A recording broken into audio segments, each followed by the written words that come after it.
Hello भाइयों, मैं वरुण शर्मा। आपका स्वागत है मेरी नई वीडियो में। आज हमारे पास है only launch Maruti Suzuki desire का बेस वेरिएंट। ये इसका एलएक्सआई वेरिएंट है। ये पड़ता है आपको एक्स शोरूम 6,79,000 का। आज देखते हैं कंपनी ने बेस वेरिएंट के अंदर नए अपडेट के अंदर क्या क्या प्रोवाइड करा है। यहाँ पे आप देख सकते हो उसका टॉप वेरिएंट खड़ा है। इस चीज़ सबने बताया इसके अंदर वेरिएंट क्या क्या है। हम बताते हैं आपको बेस वेरिएंट के अंदर कंपनी ने क्या क्या प्रोवाइड करा है, क्योंकि जो इंडियंस है मेनली प्रेफर करते हैं बेस वेरिएंट, क्योंकि उन्हें सस्ता पड़ता है। फ्रंट से बात करूँ तो फ्रंट में आप देख सकते हो ये कंप्लीट का न्यू लुक है। न्यू लुक के अंदर कंपनी ने यहाँ पे कंप्लीट आपको जो फ्रंट ग्रिल है कंपनी आपको मैट के अंदर प्रोवाइड कर रखी है। जो टॉप मॉडल के अंदर यहाँ पे आपको पैनल ब्लैक के अंदर मिलता है, बट ये आपको टॉप मॉडल में भी मैट के अंदर मिलता है। इसकी हाईलाइट की बात करूँ तो यहाँ पे आपको कंपनी ने बेस वेरिएंट के अंदर एक प्रोजेक्टर प्रोवाइड कर रखा है, high beam low beam. Means ये बढ़िया बात है कि हमने प्रोजेक्टर प्रोवाइड करने लगी। इनकी फ्रोंक्स वगैरह और इनकी जो स्विफ्ट वगैरह है उसके अंदर भी आपको प्रोजेक्टर ही मिलता है, बट रनिंग इंटर आपको हेलोजन में मिलता है। नीचे तरफ कोई भी आपको फॉग लैंप वगैरह कुछ नहीं प्रोवाइड कर रखा।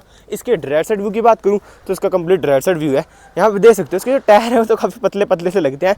टायर डायमेंशंस की बात करूँ तो इसके आपको क्रेट के टायर मिलते हैं, वो 165 80 R14 इंच की आपको स्टील मिलते हैं चारों के चारों। फ्रंट ब्रेक आपको डिस्क ब्रेक मिलती है, रियर ब्रेक आपको ड्रम ब्रेक मिलती है।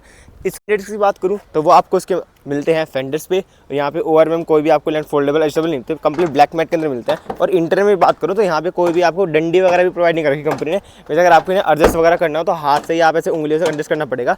इससे जो ड्राइवर से डोल हैंडल्स हैं वो भी आपको ब्लैक मैट के अंदर मिलते हैं, जो आपको चिल्ला चिल्ला के बताते हैं कि आपके पास बेस मॉडल है। यहाँ भी आपको डोल हैंडल ब्लैक मैट्स के अंदर मिलता है। ऊपर की तरफ बात करूँ तो यहाँ पे आपको मिलता है शार्प इन एंटर है। यहाँ पे बेस मॉडल में कंपनी ने आपको डिफोगर प्रोवाइड कर रखा है। और इसके रियर में बात करूँ तो ये मुझे काफ़ी भद्दा सा लग रहा है। इन्होंने यहाँ पे मैट के अंदर प्रोवाइड करी है, बहुत गंदी लग रही है, पर यहाँ पे आपको स्पॉइलर मिलता है बेस मॉडल में भी। इसकी टेल लाइट की बात करूँ तो ये टॉप मॉडल के जैसे मिलती है आपको। ये कंप्लीट आपको एलईडी के अंदर मिलती है।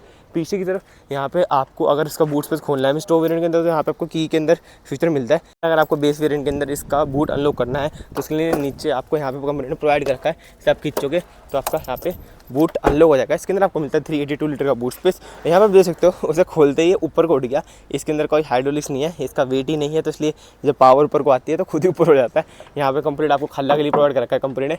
मीन्स ये ना कंपनी का एक कपड़ा प्रोवाइड कर देते हैं ना तो भी अच्छा सा लगता है। मुझे भद्दा सा लग रहा है। टॉप वेरिएंट में भी कंपनी ने कुछ ऐसा से प्रोवाइड कर रखा है। नीचे की तरफ यहाँ पे कोई भी आपको बूट लैंप वगैरह प्रोवाइड नहीं कर रखा है। बेस मॉडल के अंदर स्टेपनी की बात करूँ तो वो आपको सिंपल सेम टायर सेक्शन का स्टील ही मिलता है। कि इसकी इंजन सॉल्यूशन की बात करूँ तो इसके अंदर आपको कंपनी ने वही कटौती कर दिया है। पहले तो इसके अंदर आपको 4 सिलेंडर का मिलता था, बट अब कंपनी ने 4 सिलेंडर का हटा के आपको प्रोवाइड कर दिया है 3 सिलेंडर का इंजन 1200 सीसी का है, जो आपकी मैक्सिमम पावर प्रोड्यूस करता है 80 bhp की। और टॉर्क की बात प्रोड्यूस करूँ तो आपको मिलता है 111 Nm का। यहाँ से इंडियन प्रोटेक्शन तो आपको कंपनी ने यहाँ पे बेस वेरिएंट में भी प्रोवाइड कर दिया है, और यहाँ पे इंसुलेशन भी काफ़ी अच्छा प्रोवाइड कर दिया है। मीन्स मारुति अब काम करने लग गई है। मीन्स जो कस्टमर की पहले शिकायत थी कंपनी उस पर वर्क कर रही है। बस यहाँ पे इसकी कीज़ की बात करूँ तो की में आपको सेंट्रल लॉक की मिल रही है बेस वेरिएंट से ही, पर की वही है इनकी जो इनकी सदियों पुरानी चलती आई है मारुति वाली सेंट्रल लॉकिंग वाली। ये डेल्टा वेल्टा सब में ये देते हैं, अभी तक ये देते आ रहे हैं। बाकी अब इसके इंटीरियर में चलते हैं। यहाँ पे इसका जो इंटीरियर मिलता है आपको वो ब्लैक और बीच के अंदर मिलता है कंप्लीट। टॉप मॉडल के अंदर यहाँ पे आपको ग्रे की फिनिशिंग प्रोवाइड कर रखी है। बाकी यहाँ पे आपको बेस मॉडल में मिलती है 4 power window, driver side auto up auto down. यहाँ से विंडो लॉक अनलॉक कर सकते हैं। अब इसके इंटीरियर की बात करूँ तो यहाँ पे आपको कोई भी पुट स्टार्ट बटन तो नहीं मिलेगा बेस वेरिएंट जैसे। ट्रैक्शन ऑन ऑफ, यहाँ से आपको ऑटो स्टार्ट हुआ बटन, यहाँ से आप हेडलाइट एडजस्ट कर सकते हो। नीचे यहाँ से अपना फ्यूल लॉक खोल सकते हो, यहाँ से आप अपना बोनट खोल सकते हो। अब इसके इंटीरियर की बात करूँ तो ये इसका बेस वेरिएंट का इंटीरियर है। स्टीयरिंग की बात करूँ, स्टीयरिंग एडजस्टेबिलिटी तो स्टीयरिंग आपको टिल्ट मिलता है, टेलीस्कोपिक तो नहीं मिलता। बाकी यहाँ पे स्टीयरिंग में कोई भी आपको लेफ्ट एंड राइट हैंड में कोई भी इंफोटेनमेंट से कंट्रोल नहीं मिलेंगे। ये आपका एडजस्ट हो गया। लेफ्ट हैंड में यहाँ से आपको वाइपर कंट्रोल मिलता है। राइट हैंड साइड की बात करूँ तो यहाँ से आपको मिलता है हेडलाइट कंट्रोल। ऐसा कुछ मिलता है आपको डिज़ायर बेस मॉडल का इंटीरियर। बाकी यहाँ पे आपको कंपनी ने ऑटो इंच यूनिट तो प्रोवाइड नहीं करी, पर यहाँ पे आपको ऑटो मैक्स मिलता है। जैसे अगर आप बाहर से आए हो ना और आपको बिल्कुल एकदम चिल चाहिए तो यहाँ से आप ऑटो मैक्स दबा सकते हो, एकदम से आपको जो एसी है वो फुल स्पीड पे कर देगा।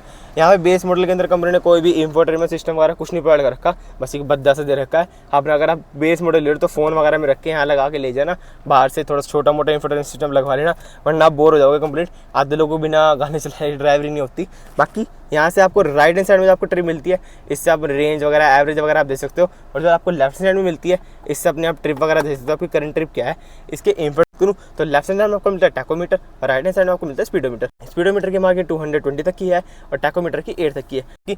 यहाँ से बात करूँ तो यहाँ पे जो इसका IRBM है इसके अंदर कंपनी ने कोई डे नाइट ऑटो करने का भी दे रखा। अगर किसी को करना है स्टेबल तो हाथ से एडजस्ट करना पड़ेगा।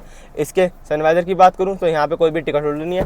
कॉम्पेंसन सनवाइजर की बात करूँ तो यहाँ भी आपको कुछ वारंटी मिरर कुछ नहीं मिलता। टॉप वेरिएंट के अंदर यहाँ पे कोई वारंटी मिरर प्रोवाइड कर रखा है कंपनी ने। नीचे की तरफ कोई भी कंपनी ने USB पोर्ट वगैरह कुछ प्रोवाइड नहीं कर रखा, बस एक 12 वोल्ट का सॉकेट प्रोवाइड कर रखा है। यहाँ पे आपको फोन वगैरह नहीं जगह 2 कप होल्डर।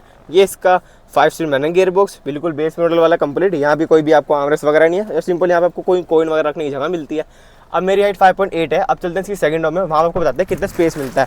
सेकंड डोर की बात करूँ तो ये तो आपको मैट के अंदर ही मिलेगा। बाकी यहाँ पे आपको सेम इंटीरियर मिलता है, पीच और ब्लैक कलर वाला। अब इसकी स्पेस की बात करूँ तो वही नेगरूम आपको जो नेगरूम है वो काफ़ी अच्छा मिलता है। साइड में कटिंग भी मिलती है, अंदर हेड सपोर्ट थोड़ा कम लगता है।